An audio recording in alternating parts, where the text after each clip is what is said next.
Hello. Trust that your week has been a good one. Hope that you've been looking at your stories and able to see them in a different way. I've got a getting to know you question for you today. So how about this one? I invite you to share this with each other. What do you do to find peace in your life? What do you do to find peace in your life? One of the things I do is get out my guitar. And as I have certain songs that I play that just really center me in the moment. But share with each other. What do you do to find peace? See you in a moment.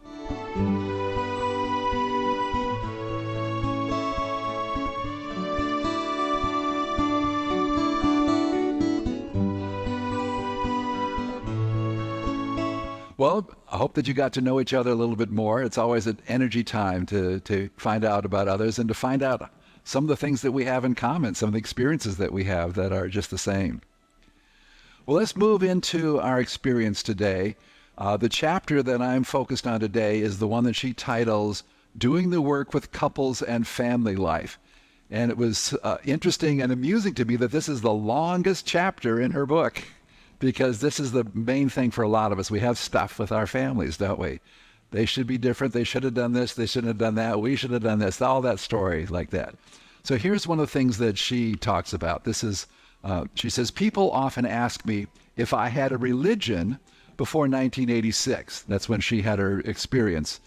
And I say, yes, my religion was my children should pick up their socks. That was my religion, and I was totally devoted to it, even though it never worked. Then one day, after the work was alive in me, I realized that it simply wasn't true. The reality was that day after day they left their socks on the floor. After all my years of preaching and nagging and punishing them, I saw that I was the one that should pick up the socks if I wanted them picked up. My children were perfectly happy with their socks on the floor. Who had the problem? It was me. It was my thoughts about the socks on the floor that made my life difficult, not the socks themselves. And who had the solution? Again, she says, me. I realized that I could be right or I could be free. It took just a few moments for me to pick up the socks without any thought of my children. And an amazing thing began to happen. I realized that I loved picking up their socks. It was for me, not for them. It stopped being a chore in that moment, and it became a pleasure to pick them up and see the uncluttered floor. Eventually, my children noticed my pleasure and began to pick up their socks on their own without my having to say anything. Now, one of the amazing things to me about this story is that where did it start? Her religion. My children should pick up their socks. And that became this source of tension, of anger, of frustration within her. And once she did something about it, she began to pick up the socks. Her energy shifted. And when her energy shifted, guess what happened? The energy of her children shifted. And so many times we think, well, no, they need to know what they're supposed to do. But when we are resolved, when we're centered, when we're vibrating in a coherent way, what happens is the people around us are able to do that as well. So that's one of the key things for doing the work, is to recognize those stories that get us so tense, that get us stressed out, and to realize that as we examine them or inquire about them, as she talks about, is that we go through and really get in touch with where we are with it and then start asking the questions. Is it true? Is it absolutely true? And it could be yes or no, and that's the question she looks for, not another story about why it's true or why it isn't true. Is it true? Yes or no? And then who are we with that energy? Who are we with that thought? Who are we with those feelings? And then the fourth question, who would we be without those feelings? And then start to turn things around. They should pick up the socks. I should pick up the socks. Another turnaround is from they should pick up the socks. They shouldn't pick up the socks because they don't, right? That's the reality. So, and if she moved into being coherent, it changed the energy field around her. So that's the work that we want to do. One of the other things she says here is our parents, our children, our spouses, and our friends will continue to press every button we have until we realize that it is what we don't want about ourselves, that we don't want to know about ourselves yet. That's what they're pressing the button. They will point us to our freedom every time. And so she says, think of these people as your teachers. We think of they're doing things to us. No, they're just present and things are happening in us, and they're showing us where we're unsettled, where we're not clear. And so they're giving us a gift for us to do our work so that we can be clear in the process. So the worksheet is a wonderful thing for that. Now there's a video of her working with someone, and basically his theme was, my mom doesn't want me, she abandoned me. He starts out with his phrase, she didn't fight for me. But what it really was, he felt abandoned. And so watch Byron as she works with him in a very loving way. Oh, but you all understand yeses are as powerful as no's because we're just looking for the truth. So, yeah, so you were doing some traveling there. Mm-hmm. So now look at the situation. Let's say you think she's in the house and you're at school and you come home. How do you react when you believe the thought, she didn't fight for me?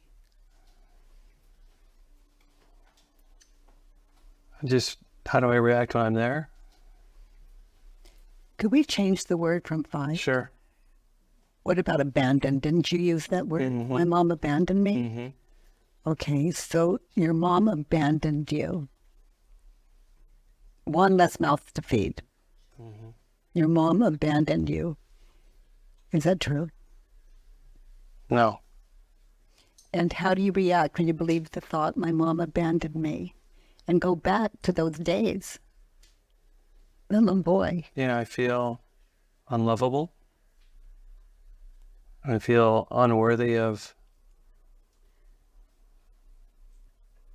being loved. And I'm just not good enough. And less valuable than your siblings. Right. Alone. And sad. Okay, now notice your life as that little boy without the thought, my mom abandoned me. Now look at that little boy's life. He went to school. Mm-hmm. He slept in a bed. Mm-hmm. He had grandparents. Mm-hmm. What did you like about them? Wow, they were just so loving. They were like the salt of the earth people. And they raised 5 kids on their own, and then they took me in, and I was no prize. And I had everything I needed. And I always said that I'd never be able to repay them for what they did. So you see your life other than without the thought, my mom abandoned me. Didn't fight for me, abandoned me. Look at your life. Ooh. Food. Yeah. Like, secure.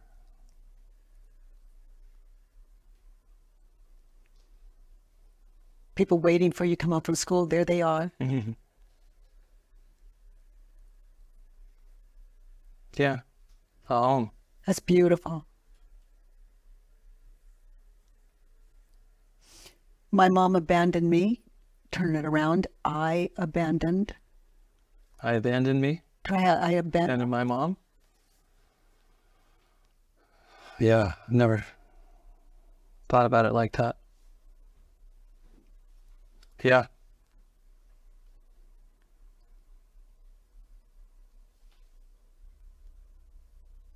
Yeah, it was my choice.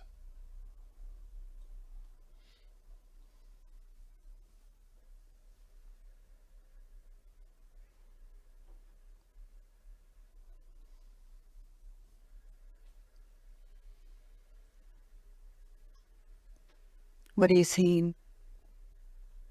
What am I saying? What are you seeing? S-E-E-I-N-G.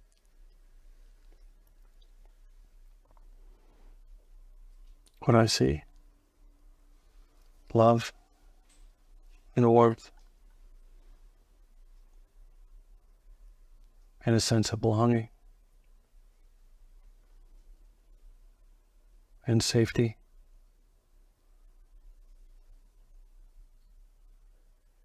Yeah. That makes so much sense. My mom abandoned me. My mom did not abandon me. My mom did not abandon So me. try that on. My mom did not abandon me. So try it on. What does that mean to you? Fits.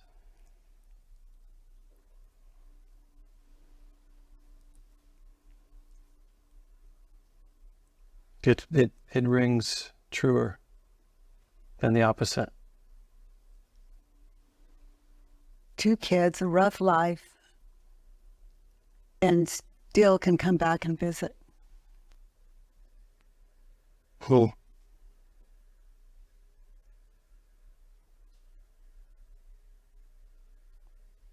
See how you are? Is that what you see? Hello. I've never looked at it from that side.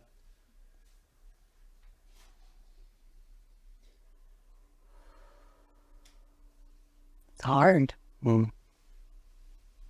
makes me have more compassion. But I think just as a child who wanted his mom, it just felt like emptiness. Well, it had to. That little guy was believing his thoughts. You can go back and do worksheets on this and get so connected, and the freer he gets, the more you can see, the freer he is, until finally Right. you had a really good childhood, other than what you were thinking and believing. Yeah, because the concern is to bring it into the current situation. Oh yeah, because this is where you live. Right. So you cease to be a victim, an unwanted child, to a wanted child that had a really cool upbringing. Yeah, it's true. That shifts. That's your identity. It shifts, and that's the power of getting real with yourself.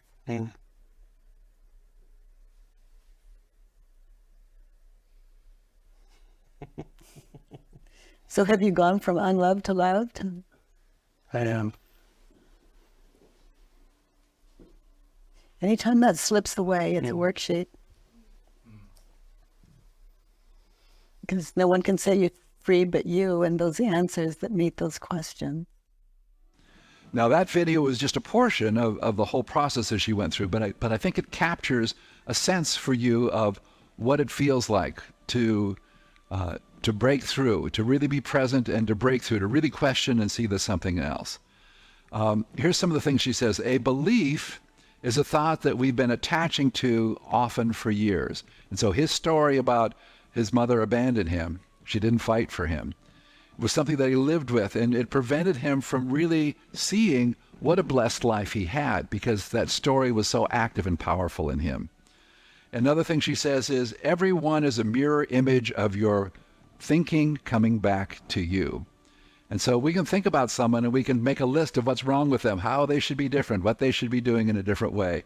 And to realize it's just the stuff, it's just our stuff. It's our stuff because they are the way we are. And until we accept them the way that they are, until we bless them the way that they are, and bless ourselves to move through our stories, things will continue to be stuck and sometimes even get worse. So we want to shift that in a greater way. So again, the phrase that she has, be aware of the pain, write it down, ask the 4 questions, turn it around. So that's what we want to be looking at in that. And one of the things she says is really allow, as you're writing it down, really allow the ego to have a field day with this and really get into all the ways it's been wronged and all the ways that things should have been different and all the ways that it should have been this and that. Really get into it because you want to be present. She says, meditate on this so you can really feel what it is and then be aware of who you are when you're in that story, what your feelings are, what your thoughts are when you're in that story. And is that what you want? Who would you be without that? Who would you be? And again, feel the shift that happens and then start to do the turnarounds in your life. So when we are doing the questioning part, remember to take time. Again, she says it's a meditation. So is it true? Yes or no? Is it absolutely true? Meditate, yes or no for you. Either answer is fine. And then who are you with that thought? Meditate on that energy. Who would you be without that? Meditate and really feel what that is. And as you take time to do that, it helps bring things up. So she says, one statement turned around can bring many revelations. Inquiry can set you free from painful ways of seeing a situation that you innocently believe to be true. So again, she's not blaming you for these stories. She's saying, well, it's just what you believe right now. That's the way you came across it. The turnarounds can be a powerful gateway to a kinder, more self-realized life. And one of the things she asked, as you're doing the turnarounds, is this turnaround truer? So like we go back to the socks that we talked about before. You know, the children should pick up the socks. Is that true? Or is the turnaround, I should pick up the socks? Is that truer?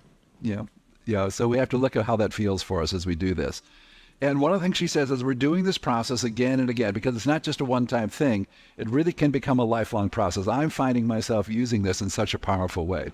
I did a worksheet a week or so ago on a person that I was having a challenge with, because he had these ideas and I knew they were wrong. My ideas were better than his. And as I went down and did the worksheet, what I found was that I was creating the resistance of this relationship. That is because of my attitude about him and his ideas that were blocking any kind of a communication, even blocking me from being clear about seeing a deeper aspect of what was going on and a deeper aspect of how to move these things forward. But once I did the worksheet and did the questions and the turnarounds, it became it was freeing. It was freeing. And now when I'm working with this person, it's a whole different energy. It's a whole different energy. So this stuff works, and I invite you to do it. And again, you can do it with each other to support each other, or you can do it on your own because the questions are there. But again, take your time with them. Don't be in a hurry. But she says, as you continue to do this, your problems will dissolve, but the beliefs become more subtle, so more invisible. So make sure that you're really being clear about what is your stories that you're telling about yourself and others. Now, there's another piece that she goes into. This is called Whose Business Is It? Is it mine? Is it someone else's? Or is it God? So there's a short little video I want you to hear what her talking about whose business it is.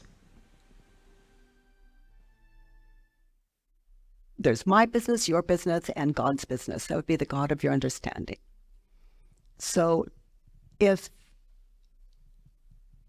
my daughter is in California and I'm here in New York City and she's in California running her life and I am standing here talking to you, but mentally I'm in California running her life. Okay, I mean, somebody's got to do it. She's not doing a good job at it. I mean, you just can't rest with a daughter like that. Okay, so there are two of us in California and there's no one here for me. And so I am, I'm sleepwalking. If you ever experience yourself as being lonely, just ask yourself mentally, whose business are you in? Some of you may notice that you have never been in your business. There hasn't been a moment that you can identify where you have not been running the business of the world, which leaves you out. So if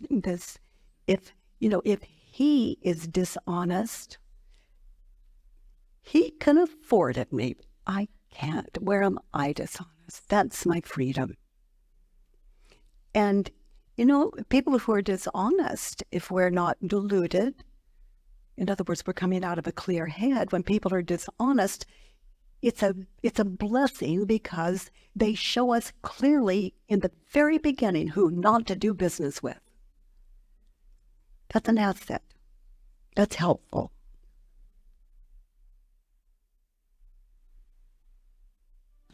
So are you present to your business and not in other people's business? As you're present, then you can make a difference in your life. So again, the book that we have is Byron Katie's Loving What Is. I hope that you're finding it helpful. Hope that you're taking time to do some worksheets and doing the questions and the turnarounds and finding some blessing in this. So take some time to talk about what's coming up for you, and I'll be back in a moment.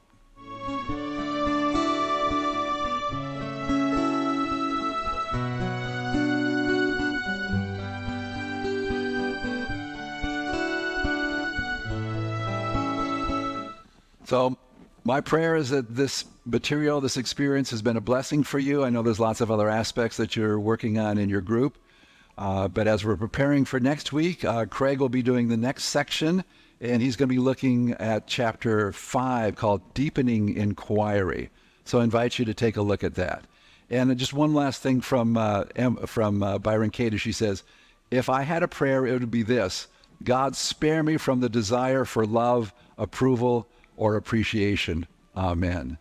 So let's just take a moment, and we know, dear Spirit, you are blessing us with greater awareness, greater freedom, greater joy in our lives, and we are grateful. Amen. Blessings.